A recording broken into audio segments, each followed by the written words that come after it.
밥상에 이런 음식 올리지 마세요. 가끔 먹는다고 바로 큰일 나는 것은 아니지만 매일 습관적으로 먹는다면 치매 각종 염증성 질환과 암을 비롯한 심혈관 질환에 걸릴 확률이 높은 음식들에 대해 정리해 보았습니다. 지금부터 나열할 음식들은 전혀 생각지도 못했던 것도 있고 이미 알고는 있지만 맛있어서 포기 못하는 것도 있을 겁니다. 그럼 암 발생 위험이 높은 1군 발암물질 음식 소개해드립니다. 첫 번째, 산패된 조미김. 기름과 소금이 첨가된 조미김은 생각보다 위험한 음식인데요. 바로 기름 때문입니다. 이것이 산패되면 체내에 강력한 독소로 작용합니다.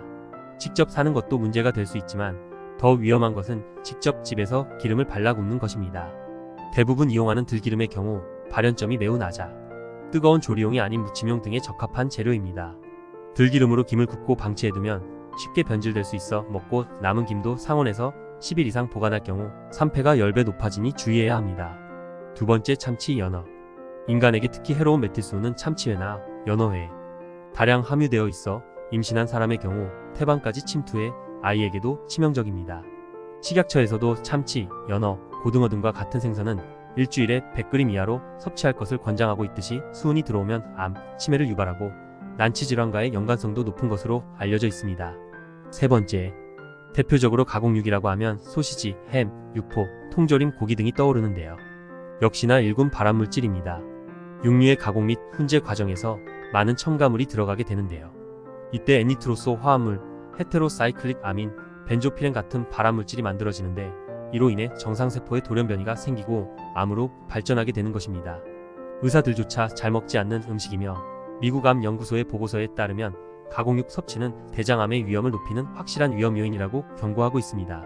가공육을 매일 50지 섭취할 시 대장암 발생 위험률이 18% 이상 증가될 수 있다고 합니다. 네 번째, 젓갈. 밥도둑으로 불리는 젓갈인데요. 소금이 많이 들어있는 젓갈도 1군 발암물질로 분류됩니다.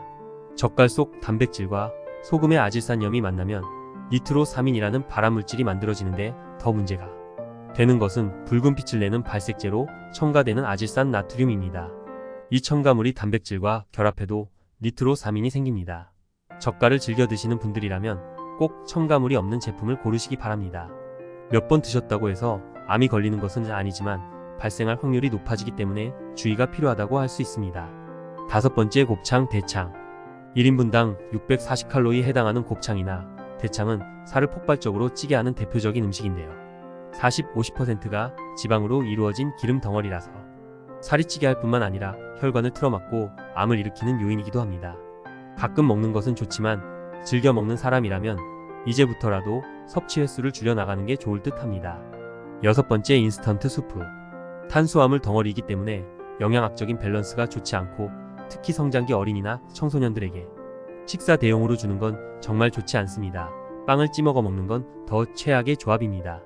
일곱 번째, 통조림, 소스, 드레싱, 시리얼, 과자, 병음료 등. 초가공식품과 가공식품의 차이는 가공식품은 판매 전 가공이 된 식품으로 우유, 치즈, 건과일, 건공류 등이며 초가공식품은 가공식품의 맛과 향미 그리고 첨가제를 더 많이 넣고 한 번 더 가공하는 단계를 거친 식품을 말합니다. 초가공식품 섭취 비율이 10% 증가 시 전체 암에 걸릴 확률이 12%나 증가하고 유방암 발병 가능성이 11%나 증가하게 되니 조심해야 할 음식이라고 할 수 있습니다.